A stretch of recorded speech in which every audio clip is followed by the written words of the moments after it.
This man has never seen a single photograph in his life.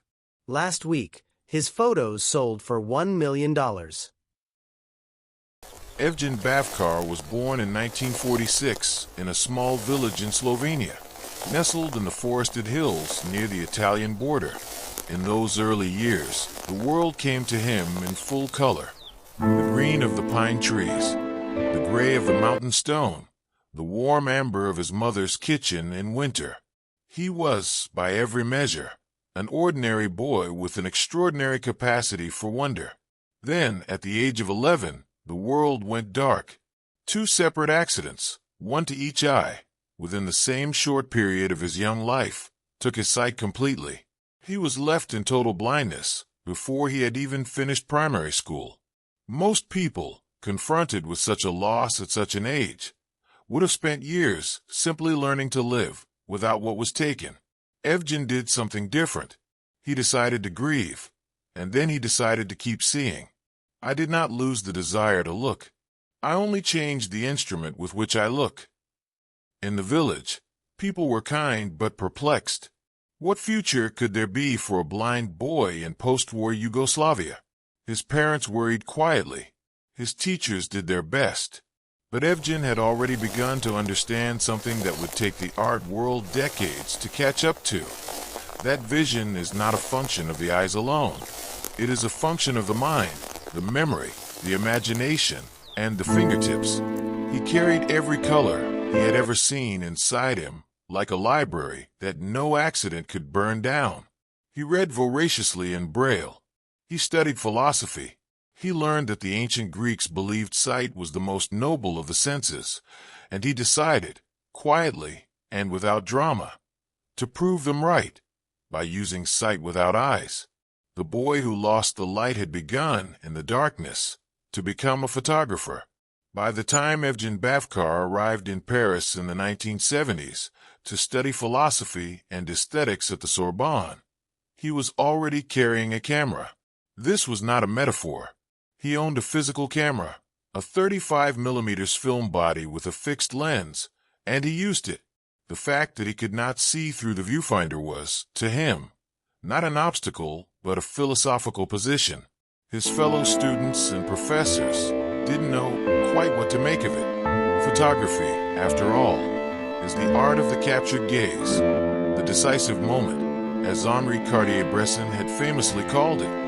How does a man with no sight capture a gaze? The question assumed that sight happened outside the body. Evgen's answer was that it happened inside. Sighted photographers trust their eyes and forget their imagination. I have only my imagination. That is my advantage. He developed a precise and disciplined method. He would enter a space, a room, a street, a landscape, and navigate it first through sound, through smell, through the geometry of his footsteps and the temperature of air on his skin. He would speak to the people he photographed, building an image of them through their voices, their posture as conveyed by touch, the way others in the room related to them. Then he would compose the photograph entirely in his mind, the angle, the distance, the framing, before raising the camera and releasing the shutter. He worked almost exclusively at night, or in darkened spaces, for a reason that was both practical and poetic. In the dark, sighted people became, briefly, as blind as he was. The hierarchy dissolved, the playing field leveled, and in that equalized darkness, Evgen Bavkar could see more clearly than anyone. His early photographs, shot on film and developed by technicians who would describe them to him, were strange and luminous, long exposures, spectral light, subjects caught in postures that seemed simultaneously natural and mythological. People who saw them didn't know they were looking at the work of a blind man. They only knew the photographs were unlike anything they had seen before. Evgen Bavkar completed his doctorate in philosophy and aesthetics and remained in Paris, where he became a researcher at the Centre National de la Recherche Scientifique, France's premier scientific research institution. His academic work focused on the philosophy of the image, what it means to see, what it means to represent, and whether representation requires sight at all. He wrote with rigor and elegance in French, his adopted language, and published books that were taken seriously by scholars of visual culture. But it was his photography that would change everything.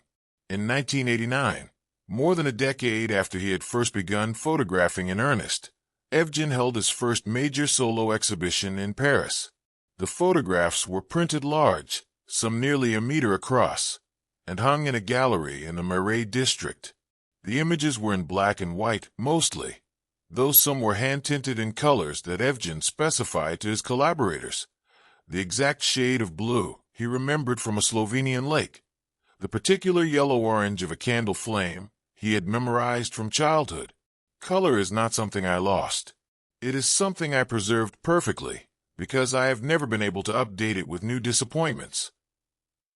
The exhibition caused a sensation. Critics who arrived prepared to be politely impressed found themselves genuinely astonished. The photographs were not curiosities. They were not impressive for a blind man. They were simply impressive, haunting, technically precise, compositionally daring, emotionally resonant in ways that most contemporary photography was not. One critic wrote that Bavkar's work had the quality of photographs taken by someone who had studied every great image ever made and then shed everything unnecessary. There was no visual noise. There was only intention. The art world began to pay attention. Museums reached out. Collectors came. And the story that attached itself to the images, a blind man who photographed in the dark, became one of those art world legends that seems too perfect to be true, and is. As Bavkar's reputation grew through the 1990s and into the 2000s, journalists and documentary filmmakers sought him out with the predictable question, "How do you do it?" The answer he gave, patiently and with a scholar's precision, was always more complicated than they expected. He spoke of memory as a photographic archive. Every visual experience from his first 11 years of life was stored with a fidelity that the sighted, who constantly update and revise their visual memories, could not match. He remembered specific light, the quality of winter afternoon light through the window of his classroom, the way a fire looked in a particular grate, the color of the sky in the precise moment before a storm. These were not impressions. They were data. He also spoke of touch. Bavkar frequently photographed his subjects after spending extended time with them, touching their faces with his fingertips, tracing the architecture of their features, understanding their physical presence, not as appearance, but as structure. When he raised the camera, he was not guessing at what they looked like.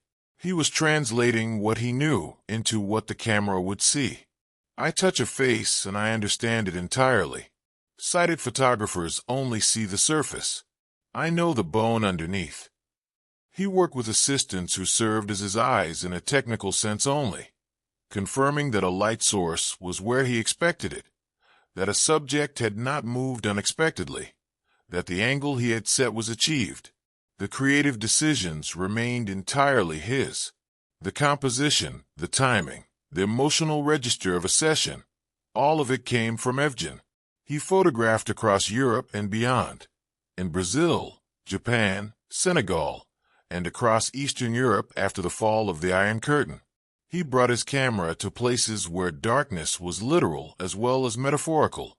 Post-war cities, neglected communities, the faces of people the world had stopped looking at. His photographs of marginalized subjects, the elderly, the institutionalized, the poor, carried a particular tenderness that his admirers attributed to his own experience of being seen as lesser by a world that equated ability with sight. The sale happened quietly, as the most significant things in the art market often do. A curated collection of Evgen Bavkar's prints, assembled over years by a European collector who had followed his work since that first Paris exhibition, came to auction at a major house in the spring. There was no media campaign, no calculated controversy. The photographs simply entered the room and did what they had always done. They demanded to be looked at. Bidding was competitive from the opening lot. Several of the larger prints, including a famous long-exposure image of a woman standing in a darkened stairwell, light spilling from a doorway behind her in a perfect arc, drew interest from institutions as well as private buyers. The woman in the photograph had never been identified. Bavkar knew her name, of course. He had spoken with her for over an hour before taking the shot, but he kept her private. "She belongs to the image now," he had said in an interview years earlier, "not to the catalog." A photograph is not a record of what the eye saw. It is a record of what the mind decided mattered. When the final hammer fell and the totals were counted, the collection had sold for just over $1 million. For a photographer who worked outside the commercial mainstream, who had never courted celebrity, who had built his reputation through museum exhibitions and critical writing rather than market positioning, the number was staggering. But those who knew his work were not entirely surprised. The market, finally and properly, had caught up to what critics had been saying for 30 years. Bavkar's photographs were not interesting because of who made them. They were extraordinary because of what they were. The biography was remarkable. The images were more remarkable still. And in the end, it is always the images that last. The story of Evgen Bavkar is told, most often, as a story of triumph over adversity. The inspiring narrative of a man who refused to accept what he had lost and found a different path. This is true, but it is also too small. The more interesting story is what his work reveals about the rest of us. Sighted photographers, confronted with Bavkar's images, frequently experience a particular kind of humility. These are photographs that most of them could not have taken, not because they lack his disability, but because they lack his discipline.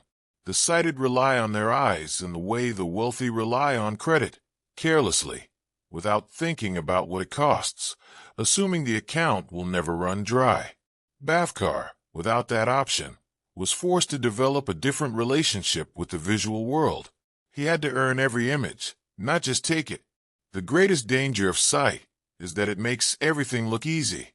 You point, you click, you think you have seen. You have not. Seeing is an act of will. His work has been exhibited at the Centre Pompidou, the Museo Reina Sofia, the Sao Paulo Bienal, and dozens of other major institutions. He has received honorary doctorates, national awards from Slovenia and France, and the quiet admiration of practitioners across every visual art form. Filmmakers, painters, and sculptors cite him as an influence not because they photograph in the dark, but because his method, the patient, total construction of an image in the mind before any mechanical capture, forces a rethinking of what it means to compose anything. He is in his late 70s now, still living in Paris, still thinking about images. Whether he still raises a camera is less important than what raising the camera always meant for him. An act of faith that what he held in his mind was worth sharing, that the darkness he lived in was full of things worth preserving, that the world, even a world he could not see, was endlessly, stubbornly beautiful. $1 million for a collection of photographs made by a man who has never once seen them. The art world has reached many strange conclusions, and many wrong ones. This time, it got exactly right.